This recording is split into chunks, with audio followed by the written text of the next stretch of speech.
Assalamualaikum warahmatullahi wabarakatuh. Welcome back to Govil Global Oasis Virtual Learning. Baik, pada kesempatan kali ini kita akan bahas materi tentang present perfect tense. Jadi apa itu present perfect tense? Sebelum kita lanjut, seperti biasa untuk yang belum subscribe, silakan kalian tekan tombol subscribe. Jangan lupa untuk aktifkan notifikasi loncengnya agar kalian selalu tahu, selalu update video-video terbaru dari kita. Serta jangan lupa bagikan ke teman-teman kalian apabila kalian merasa video ini bermanfaat. Baik, kita langsung aja ke materi kita, yaitu tentang present perfect tense. Jadi pada dasarnya tenses bentuk ini memiliki fungsi menyatakan kejadian yang telah terjadi sekarang. Jadi kejadiannya telah tetapi sekarang, dan telah ini bukan termasuk dalam kategori lampau. Nah, coba kita lihat dulu skemanya untuk lebih jelasnya di sini. Oke, kita ke skema kita di sini. Untuk yang berwarna merah, ini tenses dalam bentuk past atau lampau. Kemudian anggap aja posisi kita adalah di sekarang. Kemudian ini adalah posisi yang akan datang. Jadi ketika sekarang kita berada di sini, tenses dalam bentuk present perfect ini di antara lampau dan sekarang. Jadi dikatakan lampau tidak lampau, dikatakan sekarang tidak sekarang, karena ada batasannya sendiri. Nah, batasannya apa? Nanti kita bahas ke video berikutnya, yaitu tentang simple past tense. Kita masih ke materi ini dulu. Jadi untuk tenses ini sendiri, karena menyatakan kejadian yang telah dan juga diikuti dengan sekarang, jadi dia belum masuk ke dalam past. Oke, kita ke rumusnya dulu di sini. Untuk rumusnya seperti biasa dalam bentuk perfect, cirinya adalah menggunakan kata kerja ketiga di sini. Ini dalam bentuk verbalnya ada subjek ditambah dengan have atau has, tambah dengan verb 3 ditambah dengan objek. Kemudian negatifnya subjek ditambah dengan have atau has, tambah dengan not, verb 3, objek, dan seterusnya. Dimana penggunaan have atau has di sini, have digunakan untuk yang subjeknya I, you, they, we, atau lebih dari satu benda atau satu orang. Kemudian untuk yang has itu digunakan untuk yang subjeknya he, she, it, satu benda atau satu orang. Kita ambil saja misalnya ballpoint. Ketika ballpointnya satu berarti kita menggunakan has. Ketika ballpoints menggunakan s yang artinya lebih dari satu, berarti kita menggunakan have karena jumlahnya lebih dari satu di sini. Kemudian rumus nominalnya ada subjek tambah dengan have atau has tambah dengan been tambah dengan complement. Jadi antara verbal dengan nominal yang membedakan di sini adalah adanya kata been. Karena nominal diikuti dengan adjective, noun, dan juga adverb itu tidak bisa kita ubah. Kalau kata kerja kan bisa kita ubah menjadi kata kerja kedua, ketiga, in. Tapi kalau nominal, adjective, noun, adverb itu kan nggak bisa. Jadi untuk membuat hampir sama seperti kata kerja ketiga, kita sisipkan dengan kata been di sini. Bentuk negatifnya subjek tambah dengan have atau has tambah dengan not, been, complement. Interrogatifnya ada have atau has tambah dengan subjek, kemudian tambah dengan been tambah dengan complement di sini. Dimana complement ini jangan lupa ya. Jadi complement ini adalah adjective, noun, dan juga adverb. Jadi ketiga ini masuk dalam complement. Coba kita ke contohnya dulu biar lebih ringkas. Contoh yang pertama di sini dari kalimat verbal sendiri di sini ya, yaitu adalah subjek tambah dengan have atau has tambah dengan kata kerja ketiga tambah objek. Ini contohnya ya, I have drunk the coffee. Jadi ini I-nya masuk dalam subjek, kemudian have-nya kita menggunakan have karena subjeknya I.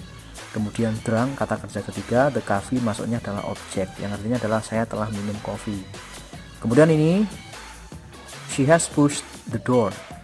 Ini ya, jadi she dia perempuan. Kita menggunakan has karena subjeknya she tambah dengan kata kerja ketiga dari push, yaitu adalah push the door. Jadi dia perempuan telah mendorong pintunya. Kemudian negatifnya subjek have, has, not, verb 3, objek. Di sini contohnya adalah we have not opened the gift. Jadi ini termasuk subjek, ini pakainya have karena subjeknya we. Kemudian not masuk kata kerja ketiga, open masuk, the gift sebagai objek di sini. Dan yang kedua contohnya Shirley has not accepted my offer. Di sini ada Shirley. Shirley kata gantinya adalah dia perempuan ya. Jadi ini sama dengan she ya. Karena she jadi kita menggunakan has. Shirley has not accepted my offer. Shirley telah tidak menerima penawaranku di sini. Nah ini apa namanya, menggunakan kata kerja ketiga, ini objeknya. Jadi objek itu bisa objek benda, bisa objek pronoun ya. Tergantung nanti konteksnya seperti apa. Kemudian interrogatifnya ini artinya adalah apakah ya. Kalau interrogatif have atau has tambah dengan subjek, verb 3 objek. Ini have you brushed your shoes. Ini kita menggunakan have karena subjeknya you. Jadi subjeknya you, kita menggunakan have di sini, maaf. Kemudian brush sebagai kata kerja ketiga. Kemudian your shoes ini adalah objeknya. Sudahkah kamu atau telahkah kamu mengikat sepatumu di sini. Nah, kita menuju ke yang 5W1H. Jadi seperti yang saya katakan di video-video sebelumnya, ketika kita menggunakan 5W1H itu letaknya selalu berada sebelum interrogatif ini. Jadi letaknya selalu di sini sebelumnya. Kita ambil contoh di sini. Who, setelah who kita menggunakan has. Ada what, kita menggunakan have. Where, kita menggunakan has. Whom menggunakan have atau has. Jadi letaknya sebelum have atau has. Nah, kita ke yang who misalnya. Who has understood the material? Ini who di depan sini ya. Kemudian has masuk di sini sama.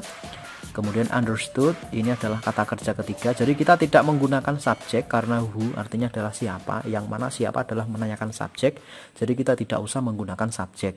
Kemudian objeknya adalah kita di sini contohnya adalah the material. Who has understood the material? Siapa yang telah mengerti materinya? Kemudian ini ada what have Andi and Budi done. Nah, di sini contohnya. Jadi what-nya di depan, kemudian kita menggunakan have. Kenapa menggunakan have? Karena subjeknya dua di sini, yaitu subjeknya Andi dan Budi. Andi dan Budi kata gantinya adalah mereka. Jadi karena mereka kita memilih menggunakan have. Nah, berbeda nanti ketika ini Andi saja tanpa Budi misalnya. Kalau nggak ada Budinya, misal Andi saja, otomatis ini dia berubah menjadi has. What has Andi done? Karena dua, berarti kita menggunakan what have Andi and Budi done. Apa yang telah Andi dan Budi kerjakan. Kemudian bawahnya, where has Rudy bought this car? Jadi where di depan sini ya. Kemudian Rudy, karena Rudy kata gantinya adalah he, kita menggunakan has. Where has Rudy bought? Dari kata buy, membeli, this car, dimana Rudy telah membeli mobil ini. Nih ada whom. Whom itu artinya sama seperti who, tetapi bedanya kalau who itu siapa menanyakan subjek, tapi kalau whom siapa menanyakan objek. Sama-sama siapanya ini. Whom have you waited? Siapa yang telah kamu tunggu? Ini ya. Jadi strukturnya sama, whom di depan, kemudian setelah itu diikuti dengan have karena subjeknya you, kemudian diikuti dengan kata kerja ketiga. Kita tidak menggunakan objek di sini ya, karena whom sendiri menanyakan objek. Jadi ingat-ingat bedanya who sama whom. Kalau who siapa menanyakan subjek, kalau whom siapa menanyakan objek. Kita ke rumus yang nominal di sini. Untuk nominal sendiri ini sama ya, subjek have has tambah dengan been tambah dengan complement. Ini sangat mudah sekali. Contohnya ini, we have been hungry, the car has been clean. Jadi kita telah lapar, mobilnya telah bersih ya. Kemudian Sony has not been sleepy, Sony telah tidak ngantuk. I have not been smart, saya telah tidak pandai. Kemudian ini bawahnya kita fokus ke yang interrogatif yang perlu pemikiran lebih di sini. Ini contohnya, has your house been dirty? Ya ini. Nah ini banyak sekali yang protes ini ya, your house. Your house itu yang kita hitung itu bukan you-nya, bukan kamunya, tetapi adalah house-nya. Karena your house, rumahmu, itu kata gantinya adalah it atau kata ganti benda. Jadi kita menggunakan has. Jadi dari kemarin banyak sekali protes kalau ada kata your house itu pasti rata-rata dia menggunakan have. Kenapa? Karena dia yang dihitung you. Jadi bukan you-nya yang dihitung, tetapi adalah house-nya. Karena your house artinya adalah rumahmu, fokus ke rumahnya bukan ke kamunya. Jadi kita kata gantinya adalah kata ganti benda atau it. Kemudian bawahnya who has been the winner. Ini ya, who artinya adalah siapa, seperti biasa letaknya di depan sebelum have atau has. Who masuk, ini has di sini ada, kemudian been the winner. Kita tidak ada subjeknya ya, karena who menanyakan subjek. Kemudian what has been broken, apa yang telah rusak. Ini juga tidak ada subjeknya, karena ini menanyakan subjek juga what, tetapi subjek dalam bentuk benda di sini ya. Why has she been sad? Kenapa dia perempuan telah sedih? Why have you been spirit? Kenapa kamu telah semangat? Nah ini. Oke, ini.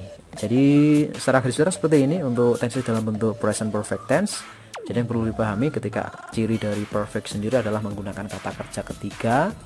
Kemudian setelah itu ini digunakan menyatakan kejadian yang telah terjadi sekarang. Jadi telah itu maksudnya kejadian yang telah, tidak pada saat itu, dan juga belum lampau. Jadi letaknya itu di antara sekarang dan juga lampau, ini di antara ini. Jadi yang membedakan nanti apa? Yang membedakan nanti coba kita bahas bersama-sama untuk next videos. Jadi tetap jangan lupa untuk subscribe yang belum subscribe, kemudian share atau bagikan materi ini apabila bermanfaat.